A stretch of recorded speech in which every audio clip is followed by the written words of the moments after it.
జగన్ గుర్తుపెట్టుకో, అర్థపాతాళానికి తొక్కకపోతే నా పేరు పవన్ కళ్యాణే కాదు, మా పార్టీ జనసేనే కాదు.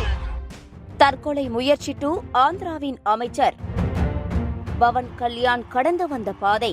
ஆந்திராவின் அமைச்சராக இன்று பதவியேற்று இருக்கிறார் நடிகரும் ஜனசேனா கட்சியின் தலைவருமான பவன் கல்யாண். కొణిదల పవన్ కళ్యాణ్ అనే నేను ఆంధ్రప్రదేశ్ రాష్ట్ర మంత్రిగా నా కర్తవ్యాలను ప్రజలందరికీ న్యాయం చేకూరుస్తానని దైవ సాక్షిగా ప్రమాణం చేస్తున్నాను. சினிமா, அரசியல் என எதை எடுத்தாலும் அதிரடி காட்டும் பவன் கல்யாண் கடந்து வந்த பாதை என்பது சாதாரணமானது அல்ல.